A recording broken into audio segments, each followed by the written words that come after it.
Es la mañana. Es radio.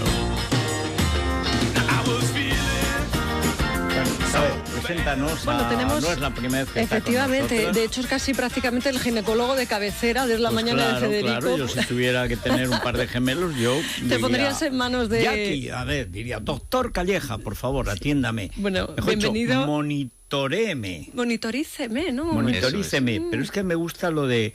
¿Tú te acuerdas Toreo, cuando le dice, es mezclado. Minuteme, señorita Ramolí? Pues has ido a dar con otro taurino, ¿verdad? Porque aquí, sí, además sí. de seguidor nuestro, nosotros somos seguidores de la clínica BIMAM, una clínica que ha puesto en marcha el doctor Calleja. Hemos entrevistado también a la matrona de esa clínica, en la que el parto es visto desde una perspectiva que afecta mucho a la paciente, y dirá todo el mundo, pues claro, no es así. Hay centros en los que la parturienta no es tratada como quizás se merece, o por lo menos como crees tú que te deberían tratar en ese momento tan importante de tu vida. En el que estás muerta de miedo, por cierto. Bueno, estás muerta de miedo. Está muerto de miedo el marido. Además, como nacen tan pocos niños en España, claro, la experiencia es reducidísima en cada familia. Sí. En primer caso, nula. Y claro, llegas a un hospital con esos pasillos tan enormes, con esa gente que está por ahí encerando las cosas, y vas a... Y claro, lo primero que quieres es un trato humano, alguien que te conozca. Sí. ¿O no es así? Totalmente. Buenos días, Isabel, Federico. Un placer estar aquí con vosotros, sobre todo para dar mi opinión e intentar dar una imagen más humanizada de la medicina, ¿no? De que muchas veces se echan falta, ¿no? Por parte del paciente, incluso por parte del propio médico, que es incluso a veces víctima del sistema, ¿no? De la sobrecarga del sistema, y le impide, ¿no? Dar esa atención que cada paciente se merece, ¿no?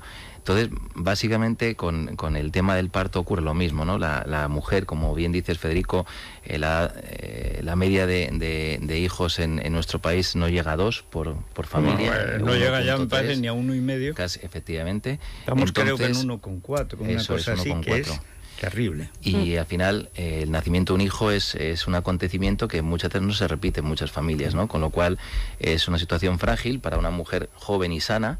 No es una mujer cada enferma. Vez menos joven, porque a veces se tienen los hijos más tarde, pero por lo mismo más precauciones, más preocupación. Y donde se comparte un poco el miedo, la incertidumbre hacia algo que no se ha vivido, ¿no? Y que es convertir una situación natural, como es el embarazo y el parto, y llevarlo a un entorno hospitalario, ¿no? Que a veces siempre lo asociamos con enfermedad, ¿no? Entonces, ese equilibrio hay que intentar mantenerlo hacia el lado de la salud. Bueno, Jackie, que ha venido en otras ocasiones a hablarnos de problemas relativos a la menopausia, a los métodos anticonceptivos, etcétera, hace unos días, de hecho el 1 de enero, se hizo españolamente famoso, podemos decir, porque acababa de asistir a un parto en un hospital, un parto medicalizado, y llegó a casa tan devastado por lo que había vivido en ese quirófano, que al final era una historia con final feliz, que soltó una frase que se ha hecho viral, es: por favor, no deis a luz en casa. Desde entonces, pues la corriente de personas que están en contra de tu opinión, me imagino, Jackie, que han ido hacia la comunidad médica, pero yo creo que por eso es importante que tú expliques la importancia de no hacerlo, de no dar a luz en casa si no tienes cerca por lo menos un centro, bueno, ni siquiera así, ¿no? Pues no es fácil. Esto fue una reflexión mía personal, sin ánimo de llegar a hacer noticia de nada, después de atender una complicación en un parto, que a veces ocurren y que puede ser muy grave. En este caso, pues una atonía uterina, que es que el útero deja de contraerse cuando una mujer da a luz y sale el bebé, y una hemorragia muy grave, por tanto. Entonces se requiere... Las dos cosas. Bueno, efectivamente el bebé salió, nació estupendamente, y entonces a partir de ahí es cuando el útero ha de contraerse para que no haya hemorragia, y ocurrió una falta. Eso es. Y relativamente frecuente, además, ¿no? Bueno, esto... no es tan frecuente, pero es la complicación obstétrica más frecuente. Es decir, la mayoría de las complicaciones que ocurren en el parto son hemorragias obstétricas, hemorragias durante el parto, que es la principal causa de mortalidad materna. Es decir, para que os hagáis una idea un poco y manejemos cifras reales, en España todos los años, en España mueren casi 30 mujeres en su parto. Es decir, y hablamos de un entorno hospitalario, y la mayoría, el 80%, mueren por esta causa. Por tanto, es una causa que es poco frecuente, es una complicación poco frecuente, pero si ocurre, la trascendencia es enorme, ¿no? Incluso a veces hay partos con complicaciones en las que puede también haber un problema serio para el bebé, a la hora de reanimación, etcétera.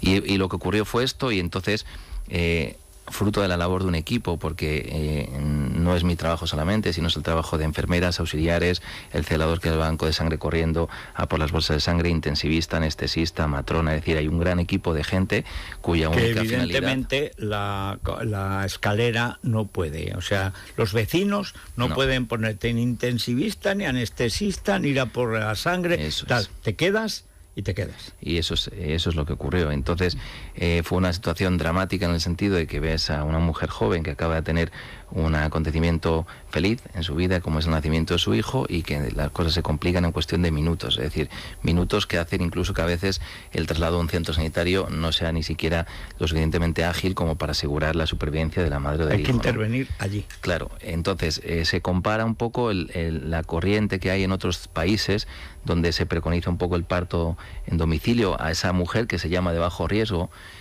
cuando hay una estructura, digamos, que está o que puede soportar este tipo de intervenciones. Es decir, hay una coordinación entre una persona especializada, matrona, ginecólogo, que va a una casa, atiende un parto, y hay un transporte sanitario urgente para que, en el caso que haya una eventualidad, haya una agilidad, digamos, que permita garantizar la supervivencia de madre e hijo, ¿no? Porque hay una coordinación con un hospital, unos profesionales, etcétera, ¿no? Pero esto tiene matices, claro. A veces ocurre esto en países donde el sistema sanitario no es capaz de absorber y de satisfacer la demanda de la población, con lo cual quiero decir que en España tenemos un gran sistema de salud pública y privada, donde el nivel de exigencia del paciente es altísimo y de los profesionales en cuanto a cualificación, en cuanto a medios, y no hace falta llegar a ese extremo, ¿no?, de intentar de forma privada o de forma particular. ¿Se hace mucho, perdón? ¿Hay muchas mujeres que optan por este tipo de parto, por hacer partos en casa? No hay estadística. Yo las cifras que he estado leyendo, en torno a entre 600 y 1.000 partos al año se hace en España en domicilios. Date cuenta que es una iniciativa privada, es decir, no hay un respaldo de las autoridades sanitarias detrás, se hace a nivel particular con profesionales sanitarios especializados tipo matrona o ginecólogos que hacen ese tipo de intervenciones, y esto supone el 0,15% de los partos que hay en España al año. En España nacen al año 420.000 niños más o menos, 420.000 partos, y claro, ¿qué ocurre? Que la gente a veces se escuda en que cuando hacemos un parto en casa, lo normal es que no pase nada. Efectivamente, si son el 0,15% de todos los partos se hacen en casa, lo raro es que ocurra algo. Pero si hiciéramos, en vez de 600 partos al año en casa, si hiciéramos 10.000, pues posiblemente ocurrirían muchas más cosas, y entonces no habría soluciones ágiles para tener un Pero final hay feliz. una cuestión que es de sentido común. Yo nací en mi casa, pero porque vino el ginecólogo y tal, porque era un embarazo complicado y tal, yo era el primero además, y vino el ginecólogo a mi casa, al pueblo, y vino con su ayudante y tal, y dio una luz, pero no digamos que era el hospital, pero casi, porque traía pues todo lo que tenía que traer, etcétera. Además nací con los sesos fuera, o sea, con la fontanela abierta para que se viera pues lo que había, que era lo que había. Como no tuviera cabeza el crío no daba más de sí, pero bueno, pero salió bien. Por supuesto el segundo niño ya lo tuvo mi madre en el hospital. ¿Por qué? Pues porque también la experiencia te hace ver, y el propio médico dice, mira, por las características y tal, y por cómo ha venido el primero, el segundo, y efectivamente el segundo ya fue muy bien, y el tercero otra vez lo tuvo en casa, pero ya perfectamente. ¿Por qué? Pues porque ya también el ginecólogo sabe cómo funciona un tal. Antes, claro, en los pueblos era lo normal, claro, dar a luz en casa, pero España ahora es una sociedad urbana. Ya la gente que vive en un entorno rural no asistencial es muy poca, porque incluso en los entornos rurales hay un mecanismo, hay una infraestructura que es muy buena, porque es verdad que la sanidad pública en España es muy buena. Lo que hace falta es que nazcan más niños para poder pagarla, porque a este paso no la podremos pagar. Pero es una cuestión psicológica, como está pasando con las vacunas, que se ponen de moda una serie de ideas absolutamente idiotas que sin embargo van calando, curiosamente, en la clase alta, pues la clase popular, digamos, como no es tonta y sabe que la vida no es gratis, se espabila. Y se puede hacerlo en un buen hospital mejor. Pero en cambio ya, si vamos de princesitas, entonces ya, no, porque en casa es mejor. ¿Cómo que en casa es mejor? En casa es mejor más si tiene la misma atención que un hospital. Lo de la intimidad. No, la intimidad está bien para otras cosas, pero para dar a luz, seguridad, ¿no? A ver, esto sí es verdad que a ver, yo soy el primero y soy consciente de que también hay que hacer una reflexión en la clase médica, es decir, durante tiempo no se ha tenido en cuenta la opinión de la mujer como paciente, incluso del hombre, en fin, cualquier paciente, no se ha informado a veces de alternativas y quizá fruto de esa medicina un poco encorsetada y rígida en cuanto a la atención, muy fría para un momento como es el parto, que es un momento que es fisiológico, que no es una enfermedad, donde es una experiencia bonita para una pareja. Hombre, y es muy emotiva. Claro, debemos tener ese equilibrio entre humanizar la atención al parto, que yo soy el primero en que nosotros intentamos cuidar mucho de ese lado humano, ¿no? Respetar la intimidad para una pareja que va a traer a luz a su hijo, ¿no? Y hacerlo en un entorno donde la paciente se sienta respetada, donde se le explique en todo momento qué está sucediendo, qué está pasando, como cuando uno va al dentista, como cuando uno va que te van quitando el miedo. Efectivamente, claro. Para que sea partícipe también de esa experiencia, para que sepa lo que estamos haciendo, y a veces no hay que hacer nada más que lo imprescindible en un parto, que muchas veces es muy poquito, pero sí hacerlo en un entorno adecuado. ¿Y cuáles son las 2 o 3 complicaciones más graves que pueden ocurrir durante un parto? Pues mira, la más frecuente, como he dicho, y la más grave es la hemorragia posparto. Esto justifica el 80% de las muertes maternas durante el parto. Segundo, infecciones durante el parto o el posparto inmediato, y luego la hipertensión relacionada con el embarazo, la preeclampsia, que es una complicación grave, poco frecuente, favorablemente en el embarazo, pero que es la tercera causa, digamos, por orden de frecuencia en cuanto a mortalidad materna. Pero para que os hagáis una idea, es decir, los hospitales y la clase médica o la atención médica ha incidido mucho en mejorar mucho la supervivencia de la madre. Antes, en los años 80, por ejemplo, se morían en el mundo más de 500.000 de mujeres en el parto.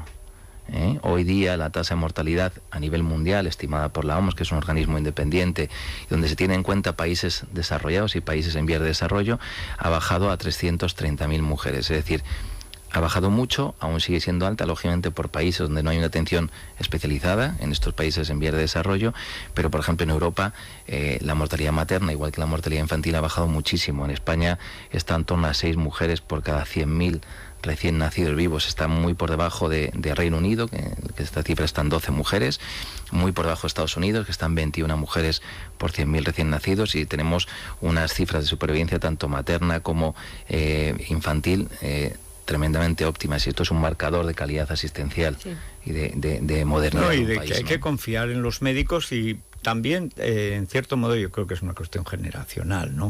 O sea, viene ahora una generación donde además los niños, que en España son dioses, son bienes escasos, y además España es un país muy niñero, siempre hablan a los niños, y es verdad, y los padres tocan a los niños, y los abuelos, etcétera. Y ahora, como hay tan pocos, el niño es niño, es nieto, es bisnieto, es sobrino, todo a la vez. Pues hombre, el médico también, si contribuye a darle ese aspecto, digamos, de calor humano al parto, el parto se convierte en una fiesta, eso en lugar de en un susto, una tragedia, una lotería que parece que va a pasar, pues si al final lo que pasa es que el niño nace. Pero claro, a la pareja eso no se lo puedes contar. Como no se lo vayas poniendo en celofán. Claro, y hombre, al final es normal, ¿no? Es lo que decía, ¿no? La sensación a veces de inseguridad, de que pasa por allí gente por el paritorio o por el quirófano que no ves, que no sabes quién es, que una sombra, veces con el buenos días, soy el doctor tal, o buenos días, soy la matrona, voy a estar contigo este rato, pues eso hace que la predisposición que tenga una persona hacia algo desconocido como es un parto sea mucho más positiva, ¿no? Bueno, pues de eso se trata. Claro que sí. Si tú tienes un buen hospital, si vas a Big Mam y encima te tratan bien, te saludan, y al padre le dan una tila, porque el padre ahora, que asiste muy a menudo ya a los partos, totalmente. Pues esto es... ¿Sabes que había en Asturias, que es el último sitio donde está datado, había un rito que era la cubad, que es que cuando la mujer se ponía de parto, en la habitación de al lado se ponía de parto el marido, y el marido fingía los mismos, incluso dolores y tal del parto, todo el tiempo que duraba el parto. Es decir, la cosa asistencial era, digamos, por contigüidad, era en la habitación de al lado. Y ya, cuando ya la mujer tenía al niño, entonces el padre también descansaba. Que es una cosa antiquísima que debía ser como una especie de conjuro para acompañar en esa historia, pero una época en que la mortalidad infantil y de las madres era muy alta. Bueno, pues eso funcionaba, y llama la coubad, que es una cosa antiquísima, debe ser un rito. Si es de Asturias, será de toda esa zona atlántica. Alguno dirá celta, dejémoslo en Atlántico, los celtas no se sabe lo que fueron. Pero eso existía, en el 19 existía. Claro, hacía que le dolía. Yo es que como no me ha dolido ningún parto gracias a las anestesias... Hay otras civilizaciones, yo solo estudié estudiando psicoanálisis, hay otras civilizaciones, creo que en Asia, que tienen ritos muy parecidos. sea, en la que el marido finge los dolores o se va a la selva a tener el hijo y hasta que no ha nacido no lo van a buscar y está quejándose, algo parecido. Sí, es una forma de solidarizarse con su mujer, ¿no? Exactamente. Eso es para otro día, lo de las anestesias, porque es verdad sí. que todo el mundo, ¡ay, no, yo no quiero, sí quiero! Y al final, oye, chico, que tampoco pasa nada, que elijas, ¿no? Y lo bueno es contárselo a la mujer y que la mujer decida. Claro, que se puede dar luz en Pues epidural, si es capaz de manejar ese dolor, esa sensación, y la que quiera epidural, lógicamente, es un avance, ¿no? Claro. Bueno, Viajes El Corte Inglés, Sí, Isabel. por favor, tenemos que hacer un crucero, Federico. Todos los años Sí. nos lo ponemos ahí en el debe y al final luego nunca acabamos cumpliendo. Y es que en Viajes El Corte Inglés nos ofrecen todas las ventajas, de hecho nos ofrecen las mejores ventajas para que ahora mismo que se está celebrando la semana del crucero, desde solo 60 euros por reserva, podamos disfrutar de todos los cruceros y todo lo que se celebra en Europa, en el Mar del Norte, en el Caribe hay cruceros, Federico. Calorcito. Si es que lo que nos falta precisamente es tiempo, nos está faltando para ir a Viajes El Corte Inglés o llamar al 902-400-454, lo repito, 902-400-454 para informarnos de ventajas como, por ejemplo, bebidas gratis y niños gratis, que es lo Eso mismo. es lo más importante. Prácticamente. Sí. Si nos dan de beber gratis y los niños viajan Y gratis... cuando dicen los niños gratis, el payaso también va gratis. Oye, en muchos de los cruceros además hay grandísimos espectáculos, Hombre, tipo pero por Circo del supuesto. Sol, ¿eh? Bueno, vamos después de una pausa brevísima a hablar de dos... Bueno, es que el BBVA la verdad es que tiene un ojo. Momentum Project tenemos hoy Clínica Humana y Trampolín Solidario. La clínica es para ayudar a los pacientes crónicos y que necesitan asistencia a domicilio. Caso de Madrid, la cantidad de mujeres solas que tienen una enfermedad crónica que a veces es leve y a veces se puede ir agravando, etcétera, es enorme y además creciente. Pues hablaremos con ellos, Federico, pero inmediatamente después de la pausa. Vale. Es